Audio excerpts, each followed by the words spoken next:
আসসালামু আলাইকুম এভরিওয়ান, চলে আসলাম নতুন আরেকটি ব্লগ ভিডিও নিয়ে। আজকে শেয়ার করব কলা পাতায় মলা মাছ। এই রেসিপিটা আমার শাশুড়ির কাছ থেকে শেখা। প্রতিবার যখনই বাড়িতে আসতাম তখন আমার শাশুড়ি মা রান্না করে খাওয়াতো। আজকে আমি নিজেই রান্না করব। তাহলে চলো কিভাবে রান্না করলাম দেখে নেই। এই মলা মাছগুলো আমার দেবর বাজার থেকে কিনে নিয়ে এসেছে আর কেটে ধুয়ে ভালো করে পরিষ্কার করে নিয়েছি। এখন এর মধ্যে অ্যাড করব পেঁয়াজ কুচি। পেঁয়াজ কুচির পরিমাণটা একটু বেশি দিতে হবে।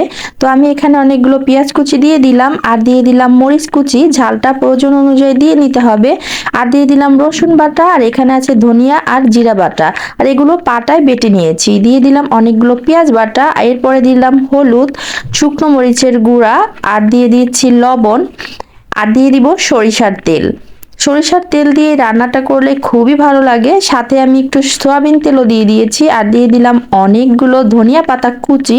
এবার হাত দিয়ে ভালো করে মেখে নিব।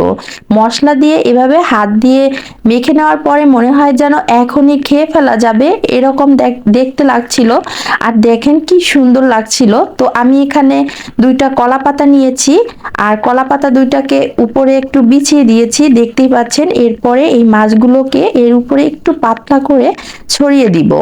আশা করছি দেখেই বুঝতে পারছেন।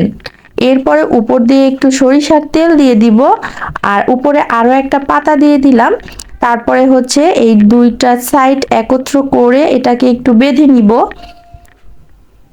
একটু দেখলেই বুঝতে পারবেন যে আমি কিভাবে এটাকে একটু বেঁধে নিচ্ছি। আমি এই যে কলার যে সিটকুলটা থাকে সেটা দিয়ে আর কি একটু বেঁধে নিচ্ছি।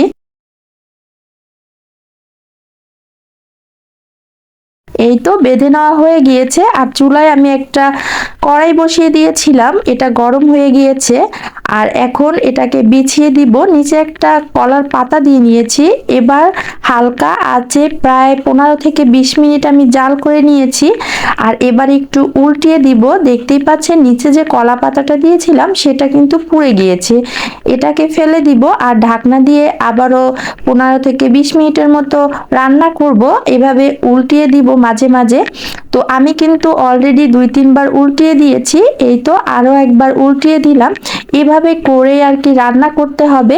যখন এই কলা পাতাটা একদম নরম হয়ে আসবে আর একটা ঘ্রাণ বের হবে, তখন এটাকে নামিয়ে নিব। তো আমি কিছুক্ষণ চুলায় রেখে দিয়েছিলাম, খাবার ঠিক আগ মুহূর্তে আর কি উঠিয়ে নিলাম। এবার এই কলা পাতাটাকে আর কি ছিঁড়ে বের করে নিব। এই তো কলা পাতায় মলা মাছের রেসিপিটা রেডি। তো এবার হচ্ছে গরম ভাতের সাথে আজ কি খাবো। তো আমরা সবাই দুপুরে আর কি গরম ভাত দিয়ে খেলাম। খেতে দারুণ মজার হয়। যারা কখনো খাননি একবার হলেও ট্রাই করবেন। আশা করছি আপনাদের কাছেও ভালো লাগবে। তো বন্ধুরা, আজকের ভিডিওটা তোমাদের কাছে কেমন লাগলো অবশ্যই কমেন্ট করে জানাবে। তো আজকে এখানেই বিদায় নিচ্ছি। আল্লাহ হাফেজ।